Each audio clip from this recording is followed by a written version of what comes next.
look into the actual structure of our just recently downloaded Ionic project here. So if we open our project over here, you can see there's actually quite a lot of already folders, files, and so on. And let's just try to go through some of them right now. Right now we have up here source. That's really there's really not much in here, so let's just skip this part. The node module is like the third-party program that's like, you know, we just installed the npm and the node.js and so on. That's kind of, if we fold this out, there's a lot of things in here. We would never usually create or touch any of these, so it just needs to be there. But we wouldn't really actually touch it in most cases. So the source is where we're going to be doing most of our work, if not all of our work, almost. In here, we actually, if we just expand this one, we can see we have app assets, pages, themes, index, and so on and so on. And the www is sort of similar. So this is more the web-based version of it. But let's just focus on this for starters. So we have something called a source, a folder, and then we have these different pages. So let's go to the pages here. We have one called home and one called list. And if we go to the browser again, let's just go to the normal look, we can actually see this. We have home and list. So these two from the menu, these two actual pages is those two in here. So we have home and we have page, sorry. We have home and we have list.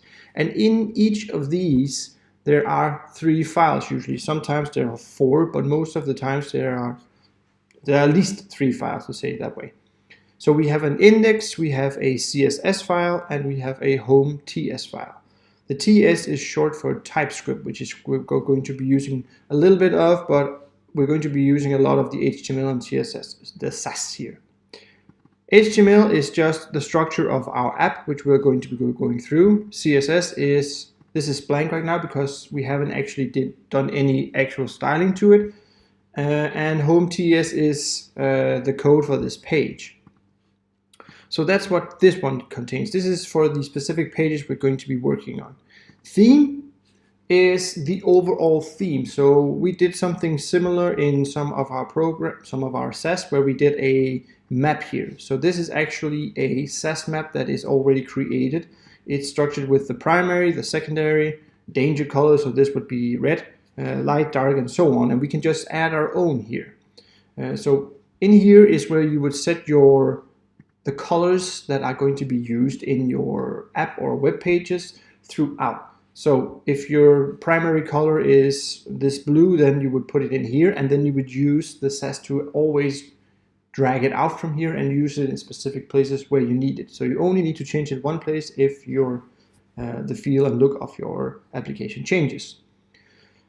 So that is kind of like the small things. If we were going into this index file here, you can see this is just a basic index file, and this usually we wouldn't touch other than specific things. So for example, if we created a web application and we would use our we had to do SEO, or we had to use the canonicals and so on, we could go in here and put them at the top here. So type in the specific things you need, or we could put in our script for our Google Analytics. That would go places like this. This one down here is similar to the other one. This is more for the exact web version. And there's some text marked out, but we'll get back to that later, what that actually means. But these are the folders we're going to be primarily using going forward through our app. Out here we have different things as well. So we had something called an edit config. Let's skip that because we're not going to be using that for now.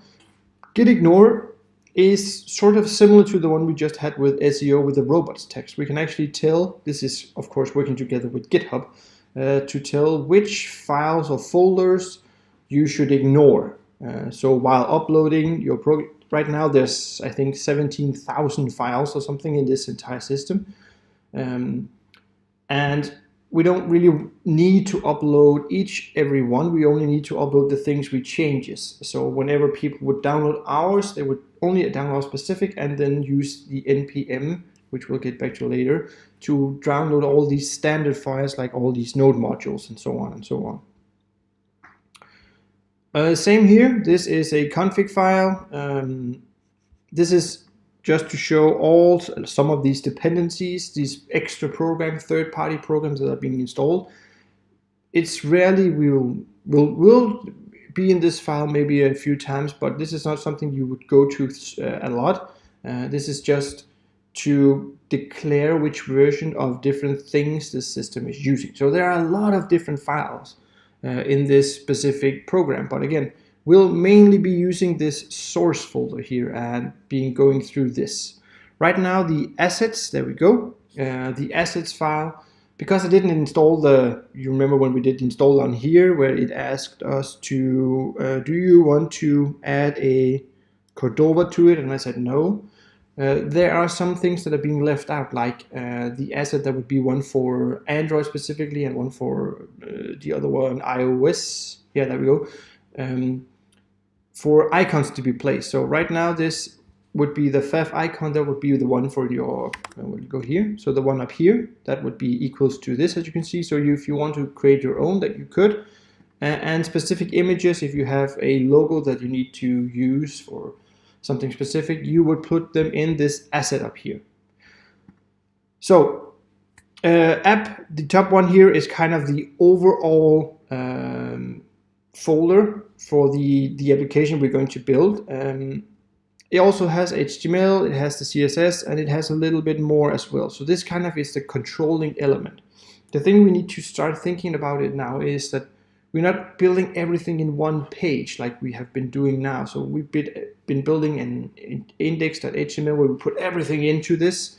And so it's one big file with like 200 lines of code or 400 lines of code and so on. What we need to start doing is actually dividing it up to smaller parts. And this is called modules. So this is also the name modules and components. So we're going to try to divide what we've been usually doing. So instead of creating big CSS files and big HTML, we're going to take out the specific areas. Like if we were to create a, like we remember the one with the 9 boxes that was like with the pentagons and so on. We would take that part out as a standalone and create it somewhere else and then put it in, or like tell the script or the computer to go look here for showing this information. So that's what we're going to be trying to do while we're working with this Ionic here. So building smaller parts and putting them together to a bigger whole. So that's kind of what we're going to be trying to going forward to.